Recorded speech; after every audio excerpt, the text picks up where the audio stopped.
দেখুন এর উপরে মাঝারি, তার সঙ্গে যে নুন সাদাটা আর মাখছে থেকে দিয়ে এটা সেলফি তোলা নেই। মঙ্গলবার গভীর রাতে তখন হুমায়ুনের মা বাবা ঘুমোচ্ছিলেন। সেই সময় মা বাবার নলি কেটে খুন করে সে। রক্তাক্ত দেহ লোপাটের চেষ্টা করে বেগতিক দেখে রাস্তায় দুই দেহ রেখে পালায়।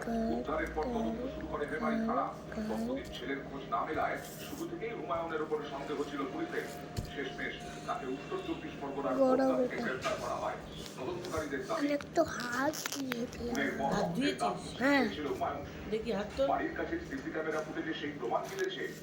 অন্য একটি সিসি ক্যামেরার ফুটেজে দেখা গেছে বুধবার ভোরে মেমারির সাতকাশিয়া রোডে ছিল হুমায়ুন। সেখান থেকে ট্রাকে চেপে উত্তর 24 পরগনার বনগাঁয় পৌঁছয়। সেখানকার এতিমখানায় হামলার পরেই ধরা পড়ে যায় মা বাবার খুনি হুমায়ুন। পুলিশের দাবি